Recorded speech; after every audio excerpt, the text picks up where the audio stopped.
l'aérogare de Kolwezi, bâti sur une superficie de 10 000 m², l'échangeur routier de près de 2,5 km et 2 ponts de 58 mètres sur la RN 39, des ouvrages modernes inaugurés par le chef de l'État Félix-Antoine Tshisekedi. Des images à suivre dans un instant dans ce journal. Qui fait quoi dans les secteurs économiques? Les enquêteurs sont en formation dans la collecte des données pour identifier réellement les acteurs du secteur informel. L'application ODK Collect et cet outil technique pour faciliter cette opération. Les explications à suivre également dans un instant dans ce journal. Bienvenue à tous. J'en parlais tout à l'heure dans le titre, l'aérogare de Kolwezi, une infrastructure moderne qui change totalement le visage de l'aéroport de cette ville et marque son ouverture à l'international.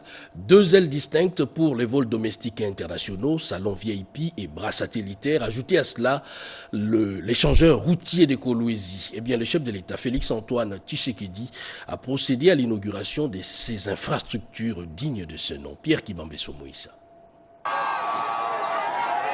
Capitale mondiale du cobalt et chef-lieu de la province minière du Lualaba, Kolwezi doit être dotée d'infrastructures aéroportuaires modernes, dignes de sa hauteur, des infrastructures répondant aux normes de l'Organisation de l'aviation civile internationale. C'est désormais une réalité avec l'inauguration ce mercredi 11 juin 2025 de l'aérogare de l'aéroport international de Kolwezi par le président de la République Félix-Antoine Tshisekedi Tshilombo en visite au travail et d'itinérance au Lualaba. Le chef de l'État est arrivé en compagnie de la distinguée première dame Denise Nyakeru Tshisekedi sur les sites de la cérémonie où l'on a noté la présence à la tribune d'honneur de la première ministre Judith Suminwa, des vice-premiers ministres, ministres d'État, ministres et autres invités à la cérémonie inaugurale. Dans son mot de circonstance, Madame la gouverneure du Lualaba, Fifi Masuka Saini, a circonscrit la cérémonie de séjour consistant en l'inauguration de l'aérogare de l'aéroport de Kolwezi, de la caserne anti-incendie et de l'échangeur de Kolwezi. Des ouvrages réalisés sous fonds propres du gouvernement provincial du Lualaba et s'inscrivant dans la vision du développement du pays impulsée par le président de la République. À cette occasion de l'inauguration de l'échangeur routier, le nouveau bâtiment de l'aérogare et la caserne anti-incendie de l'aéroport, ces infrastructures construites dans un contexte d'agression de notre territoire national, je voudrais en saluer les héros pour sa bravoure.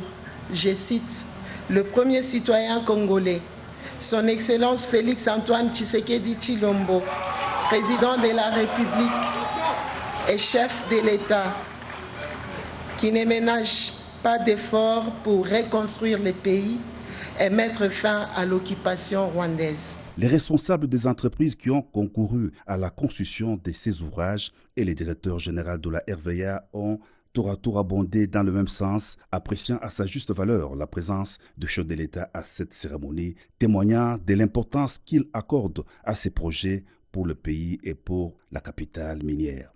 Le vice-premier ministre des Transports, Jean-Pierre Bemba, a relevé toute l'importance de l'aérogare de Kolwezi visant à soutenir le développement en facilitant les transports des passagers et des marchandises liées à l'industrie minière. Les allocutions des circonstances terminées, le président de la République a inauguré l'aérogare de Kolwezi, une imposante infrastructure d'une capacité de 1000 m².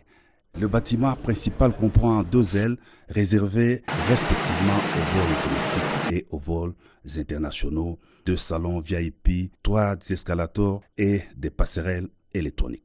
Au prolongement de la route principale de l'aérogare de Kolwezi se trouve l'échangeur routier moderne au croisement avec la route nationale. L'ouvrage comprend une chaussée asphaltée de plus de 2 km avec des séparateurs routiers en béton, 2 ponts de 58 mètres de portée et une capacité portante de 40 tonnes. L'échangeur de Kolwezi a été aussi inauguré par le président de la République.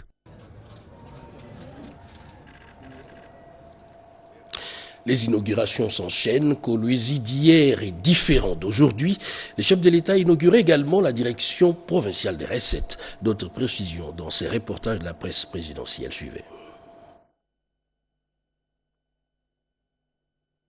Depuis son arrivée dans la province du Lualaba, le président de la République, chef de l'État, Félix-Antoine Tshisekedi Tshilombo, enchaîne des inaugurations. À Kolwezi, le chef de l'État a inauguré le nouveau bâtiment des impôts, suivi de celle de l'hôpital moderne de la ville et enfin de l'aérogare de la ville. Premier arrêt, la direction provinciale des impôts et des recettes non fiscales. L'imposant bâtiment de 3 niveaux s'étend sur plus de 3400 mètres carrés avec 62 bureaux, 9 salles de réunion et un espace sécurisé pour les archives. En présence du président de la République, les autorités provinciales ont souligné le rôle stratégique de cette infrastructure dans la mobilisation des recettes. Que ce bâtiment incarne la compétence, la discipline et l'exemplarité. Aux citoyens, j'ai dit tout simplement, rendez à César ce qui est à César. Que vive le Lualaba, que vive la République démocratique du Congo, que vive son Excellence, Monsieur le Président de la République démocratique du Congo, que Dieu bénisse toute la RDC. Je vous remercie.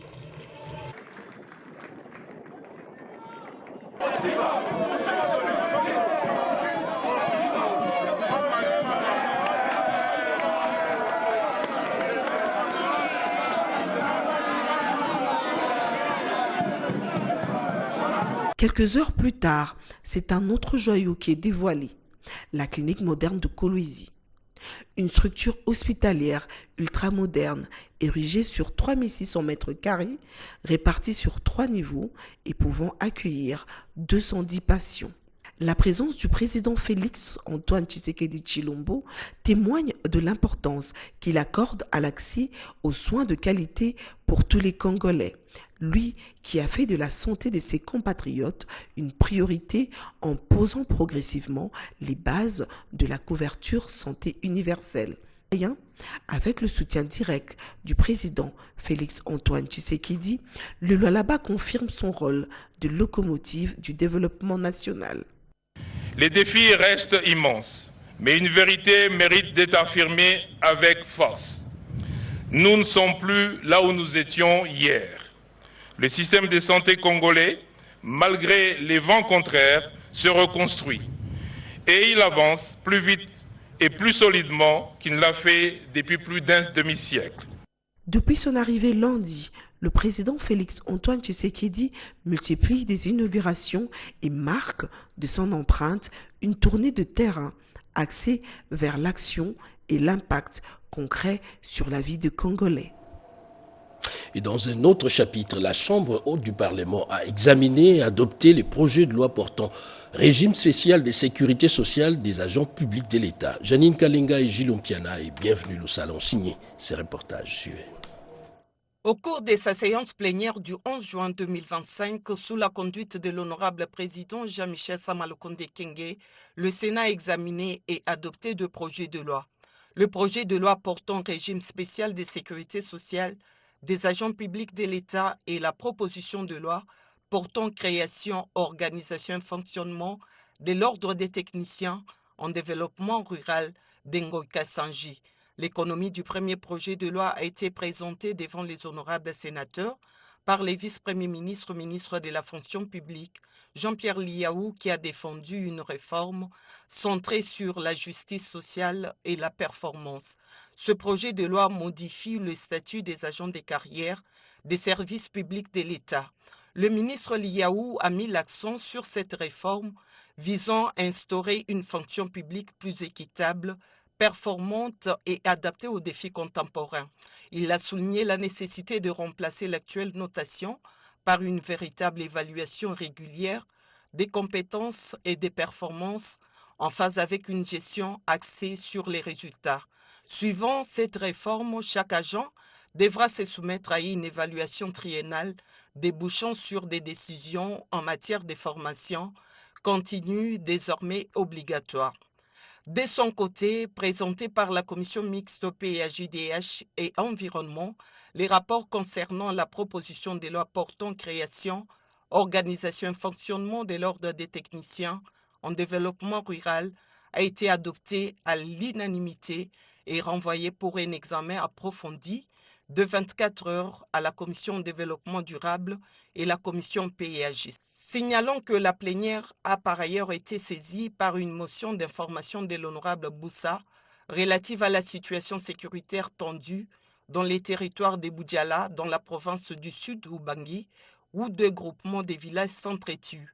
Il exige qu'une mission d'enquête puisse être diligentée pour calmer la situation. Le speaker de la Chambre haute du Parlement, Jean-Michel Sama-Lukonde, a demandé à l'honorable Boussa de s'approcher du bureau afin d'éclaircir la situation.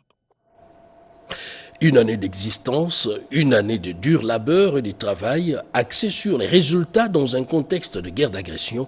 Eh bien, le gouvernement souminois s'est appuyé sur le social pour matérialiser les politiques publiques. Qu'est-ce qui a été fait et qu'est-ce qui reste à faire? Chiffres et statistiques à l'appui. Françoise Bouela nous en dit un peu plus.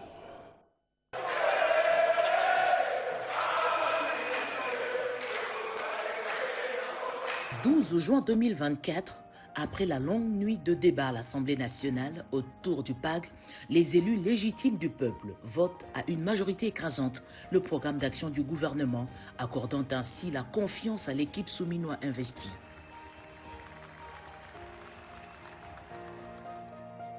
Jean-Michel Sama-Lukonde cède le fauteuil à la première femme, première ministre, venue lui succéder comme chef du gouvernement. Judith Suminwa-Tuluka se met à la tâche. Le social de Congolais l'intéresse. Elle identifie le panier de la ménagère qui se vide, l'instabilité monétaire, le pouvoir d'achat du peuple s'effrite. La nouvelle équipe cible les dépenses urgentes comme faiblesse et les réduit sensiblement pour se donner plus de manœuvres grâce à la rationalisation des dépenses. Le premier indicateur encourageant est la stabilité du taux de change, maintenu autour de 2856 francs congolais depuis août 2024. Ce niveau constant a permis de contenir les fluctuations du marché et de préserver le pouvoir d'achat des Congolais. Les dépenses en mode d'urgence sont passées de 33% en 2023 à seulement 12% aujourd'hui, fruit d'une plus grande rigueur. Le train de vie des institutions baisse de 30%. Tandis que les crédits à l'investissement sont passés de 32,6% à 44%. Une orientation claire vers des dépenses utiles, notamment les secteurs sociaux stratégiques comme la santé, l'éducation et les infrastructures. À la pompe, chute significative des prix du carburant avec une baisse de 13% entre 2023 et 2025 selon les zones, contribuant à la stabilisation plus large des produits à la consommation. L'action gouvernementale a également ciblé les produits des premières nécessités comme le maïs. Le prix de 100 kg de cet aliment de base passe de 255 000 francs congolais à 150 000 francs, une baisse de 41% en quelques mois seulement. La mesurette locale passe de 5 000 francs à 1 800 et 3 000 francs selon les marchés. D'autres produits importés comme le riz, la viande, le lait, le sucre ou le chinchard ont aussi vu leur prix diminuer. Autre point marquant, les réserves internationales sont passées de 4,82 milliards de dollars américains à 6,15 milliards, assurant plus de 3 mois de couverture des importations, un gage de sécurité financière et de crédibilité pour les partenaires internationaux. En outre, plus de 1350 contrats de sous-traitance ont été signés pour plus de 2 milliards de dollars au bénéfice de près de 800 PME congolaises. Cela a généré des milliers d'emplois directs et indirects dans les secteurs productifs. Voilà quelques signaux positifs envoyés par le pilier 1 du PAG par ce gouvernement volontariste en 12 mois aux commandes dans un contexte économique et sécuritaire difficile. Ils sont au total 80 agents enquêteurs en formation pour identifier les acteurs du secteur informel. Ils le feront, figurez-vous, avec l'aide d'une application. Il s'agit des ODK Collect. C'est un commentaire signé Rodé Panda. Près de 80 agents du ministère de l'économie nationale sont en formation au Salon Bleu de l'immeuble du gouvernement comme enquêteur chargé de l'identification des acteurs du secteur informel, une étape essentielle pour concrétiser l'un des 3 axes confiés au ministère de l'économie nationale de formaliser l'économie informelle. Le directeur de cabinet à l'intérim Théodore Nana Mungwele, représentant du vice-premier ministre, ministre de l'économie nationale Daniel Mukoko-Samba, a présidé l'ouverture des travaux. Il a insisté sur l'importance de cette mission en encourageant les participants à s'engager pleinement pour servir l'État congolais suivant les orientations du numéro 1 de l'économie nationale qui attend beaucoup de ses enquêteurs sur le terrain à l'issue de cette formation. Vous devez garder un contact permanent avec les responsables de cette activité de notre ministère qui vont devoir vous accompagner au quotidien face aux méthodes que vous devriez peut-être utiliser pour approcher ces partenaires du secteur informel. Donc, tout dépend de l'approche, des techniques qui seront utilisées de manière à ce que ces partenaires-là, qui ont un rôle important et qui soutiennent l'économie nationale, ne se sentent pas frustrés. De son côté, le formateur principal, Jerry Mwanda, a présenté les grandes lignes de la formation essentiellement basée sur l'utilisation de l'application ODK Collect. C'est un outil facilitant la collecte des données. Kinshasa, la capitale de la RDC, a été choisie comme ville pilote dans le cadre de la mise en pratique de la formalisation de l'économie. Et la 18e session des États partis à la Convention relative aux droits des personnes vivant avec handicap qui s'est tenue à New York aux États-Unis appartient désormais à l'histoire. C'était un moment unique pour la RDC, représentée par la ministre déléguée en charge de personnes avec handicap, de présenter les avancées enregistrées dans l'amélioration des conditions de vie des handicapés. Suivez. La République démocratique du Congo a réalisé des avancées significatives en matière d'inclusion sociale et de protection de la personne vivant avec handicap. C'est ce qui a rappelé la ministre en charge de personnes vivant avec handicap à New York aux USA. Pour Mme Irène Sambo, le conflit récurrent dans la partie orientale de la RDC depuis 3 décennies ont accru le nombre de personnes vivant avec handicap. Ce n'est pas une catégorie qui a des besoins uniformes et qui ont des solutions tenant compte de leurs spécificités. Et là, nous avons mis l'accent sur l'entrepreneuriat des personnes avec handicap. En République démocratique du Congo, dans le cadre de financement innovant, nous avons créé un établissement public qui s'appelle Fonds national d'appui à l'autonomisation et à l'inclusion sociale des personnes avec handicap. C'est un fonds qui accompagne les œuvres d'art que vous avez vues aujourd'hui exposées ici. Et c'est un fonds qui est aussi là pour travailler dans le cadre de l'accessibilité des personnes avec handicap dans les services sociaux de base. La RDC a exposé des œuvres d'art sculptées en bois et d'autres articles fabriqués par les personnes vivant avec handicap qui prennent une part active à cette 18e session des États partis à la Convention relative aux droits de personnes vivant avec handicap. Maître Kanamouli, le président des associations de personnes handicapées du Maniema, a expliqué à l'assistance le fonctionnement de sa structure avant que Mme Vouza ne présente que différents objets d'art réalisés par les handicapés. Les PME, élément essentiel dans la création de la classe moyenne, et il faut plus de financement. Justement, dans le cadre du projet Transforme, une série de formations a été organisée à l'intention des micro-entrepreneurs. Mireille Ndeke.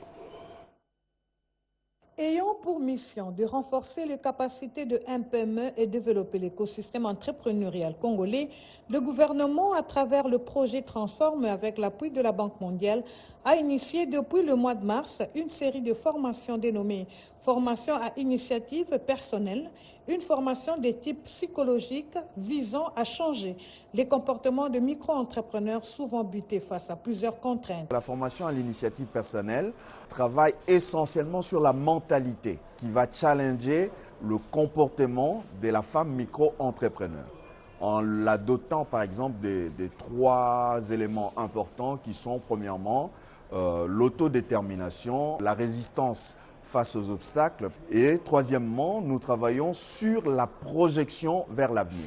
Dans cette série de formations de MPME figurent des classes spéciales pour des personnes vivant avec handicap, particulièrement les femmes micro-entrepreneurs malentendantes, et ce, dans le cadre de l'inclusion sociale. Je suis une couturière. J'ai déjà eu mon brevet. Cette formation est bénéfique pour moi pour renforcer mes capacités. Je suis dans la restauration. Je compte devenir un grand cordon bleu dans l'avenir. Cette formation me permet d'atteindre mes objectifs et à m'aider à enrichir mes connaissances dans la restauration. Il s'est de noter que la FIP tient à sa fin. La prochaine étape va consister à l'élaboration d'un plan d'affaires simplifié. La paix sociale règne à l'Agence pour la promotion des classes moyennes congolaises, à Procem. Eh bien, la présidente du conseil d'administration de cette agence, Gisèle Kayembe, a échangé avec les bancs syndicales. Images et commentaires. C'est jeudi 12 juin 2025, dans son cabinet de travail à Kinshasa, Madame Gisèle Kayembe, présidente du conseil d'administration de l'Agence pour la promotion de classes moyennes congolaises, a reçu en audience la délégation syndicale de cette structure. Il s'agissait d'une part pour le délégué syndicaux de présenter leur civilité en tant que banc syndical et d'autre part de soumettre officiellement un cahier de charges à la présidente. Nous entendons de vous un résultat satisfaisant pour l'ensemble de tous les agents et cadres de la Procem. Gisèle Kayembe s'est montrée pleinement à l'écoute des préoccupations exprimées. Elle a salué l'initiative du syndical et promis toute son implication ainsi que celle du Conseil pour une prise en compte effective des doléances formulées conformément aux orientations du ministre national de l'Industrie et du Développement de petites et moyennes entreprises, Louis Watum Kabomba, et dans l'esprit de la vision du chef de l'État Félix-Antoine Tshisekedi Tshilombo. Nous avons été impressionnés par le degré d'accueil des propositions de solutions que le pourra, à partir du conseil d'administration, arriver à donner certaines solutions. La présidente du conseil d'administration a été honorée par un groupe d'étudiants en voie de reconversion vers l'entrepreneuriat, lui ont offert de présents dont un portrait symbolique. Fidèle à son engagement en faveur de jeunes et de l'entrepreneuriat, Madame Kayembe a prodigué des conseils pleins de sagesse assez haute, les exhortant à persévérer pour devenir de véritables acteurs du développement économique congolais. Des produits made in DRC en Italie, c'était à la foire McFruit 2025 et les fonds sociaux de la République et d'autres services tels que l'Office congolais des contrôles, l'ANAPEX, étaient également présents. C'est un commentaire de Dichala. Rimini, une des grandes villes de l'Italie, a abrité dernièrement les travaux de la 42e édition de la foire agricole sur les produits et légumes McFruit 2025. Cet événement a réuni plusieurs opérateurs économiques du secteur agricole venus de partout à travers le monde afin de partager les connaissances, des réflexions approfondies avec des entreprises italiennes qui opèrent dans le développement des chaînes de valeur agricoles.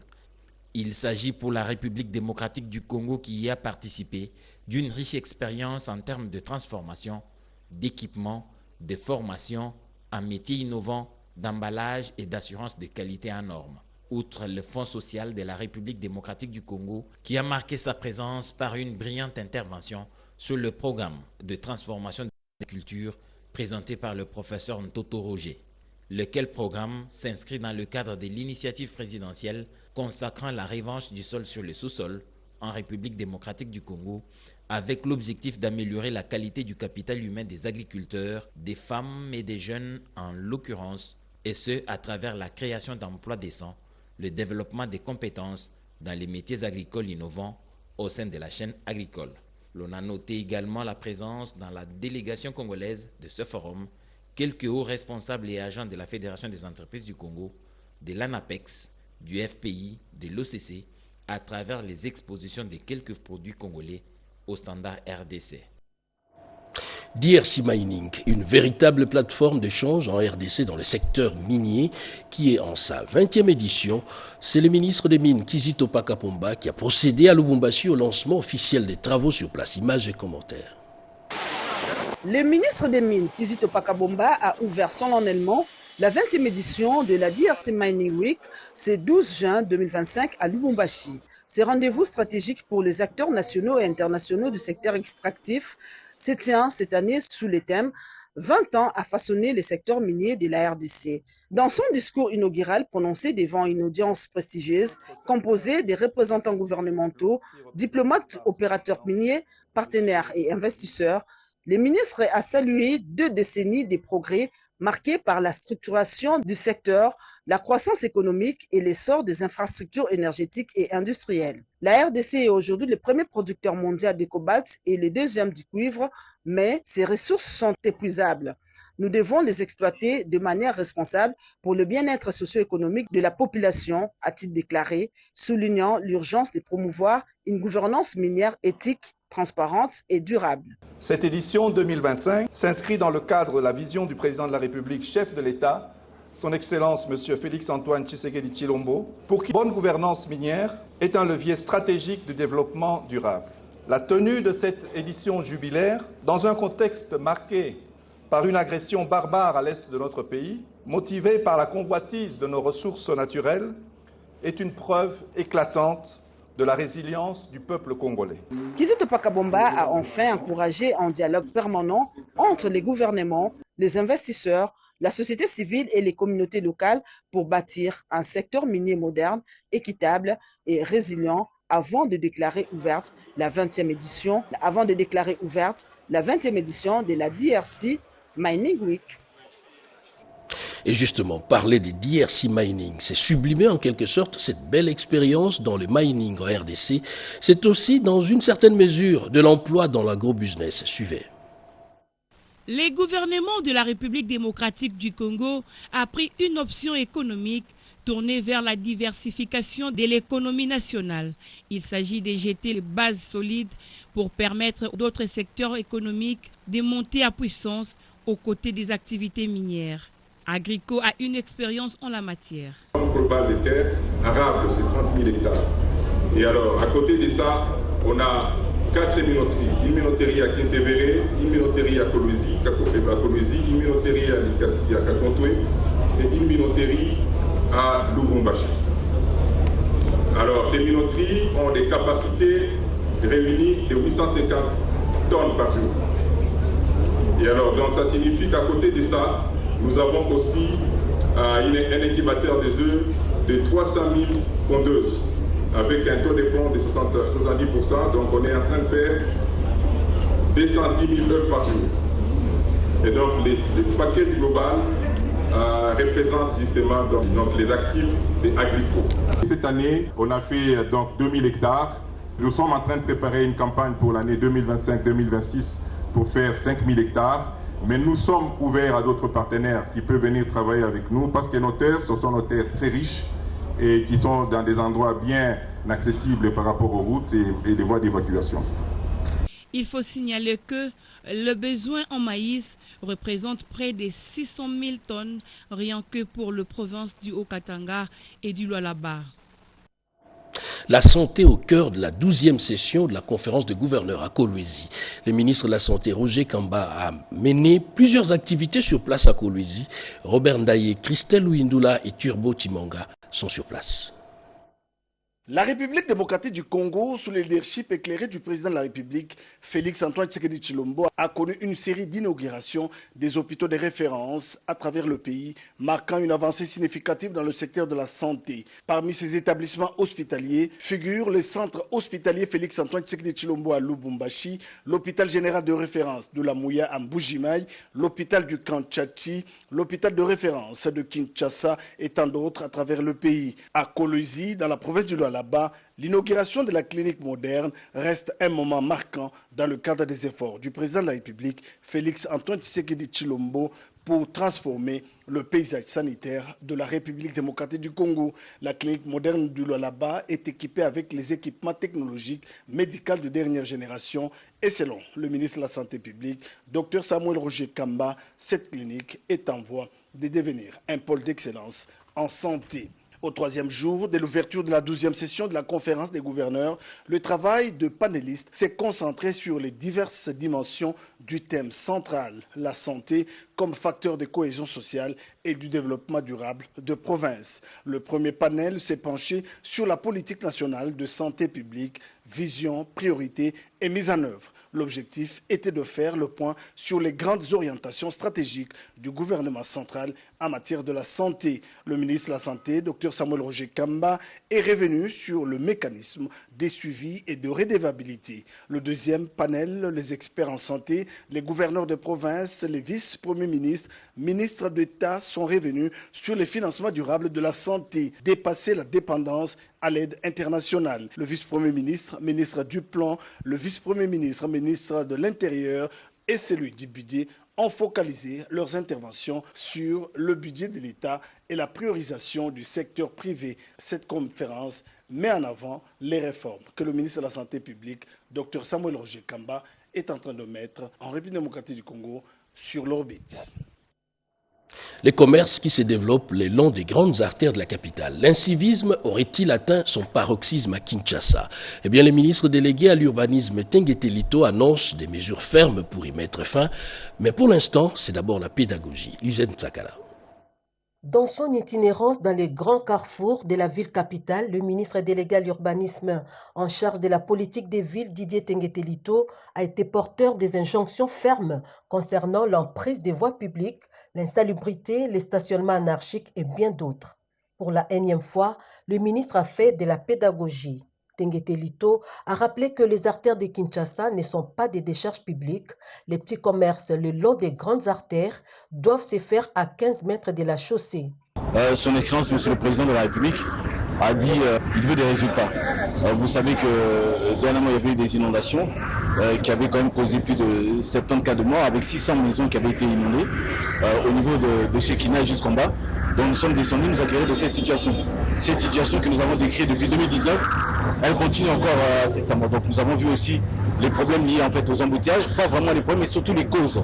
La situation de la voirie des routes et aussi les constructions anarchiques, parce que vous savez que tout cela en fait a un impact positif ou négatif sur la mobilité urbaine.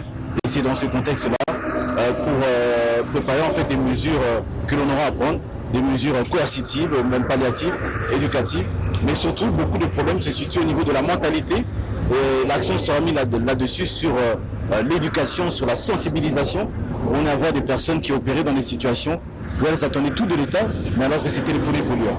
Après cette ronde dans les grands carrefours, le ministre Tengete Lito estime que la mise en œuvre du PDTK, Plan directeur des transports urbains de Kinshasa, est impérieuse pour un début de solution aux maux qui minent la ville capitale.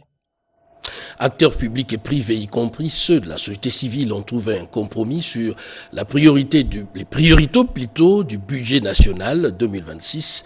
Les consultations prébudgétaires se sont clôturées, marquant ainsi l'aboutissement d'un processus inclusif. Rikinzu Ziloya et Hermé Bangando.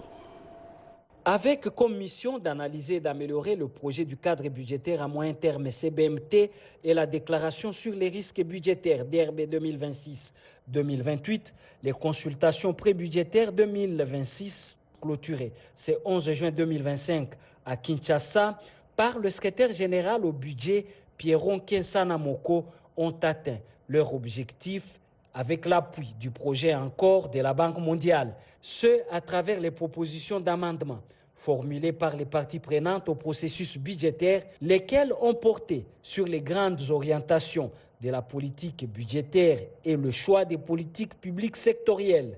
La politique budgétaire et les priorités sectorielles y retenues constitueront la toile de fond de la lettre d'orientation budgétaire de l'exercice 2026 qui va initier son Excellence Madame la Première ministre, chef du gouvernement. À l'heure où les unités budgétaires sectorielles s'activent à élaborer les prévisions budgétaires de leurs secteurs respectifs pour l'exercice 2026, lesquelles prévisions seront discutées très prochainement en conférence budgétaire. Les débats et échanges riches ont ponctué les exposés des experts du gouvernement sur notamment les hypothèses macroéconomiques face aux fluctuations conjoncturelles et projections 2026-2028 le CBMT lui-même et les DRB. Sans oublier les politiques fiscales et ressources innovantes, ainsi que la gestion des crédits carbone. Au finish, les participants ont tablé sur la déconcentration de l'ordonnancement existant et perspectives. Et on termine avec cette information. Les témoins de Jéhovah, ils sont des millions dans le monde, tiennent leur assemblée régionale. C'est demain. Et pour la RDC, les porte-parole des témoins de Jéhovah de Kinshasa annoncent ces grands rendez-vous. Il est au micro de Jacques Mégy. Suivez. Cette année 2025 ne va pas déroger à la règle. D'ailleurs, depuis le mois de mai dernier, nous avons déjà commencé à tenir nos assemblées à travers le monde.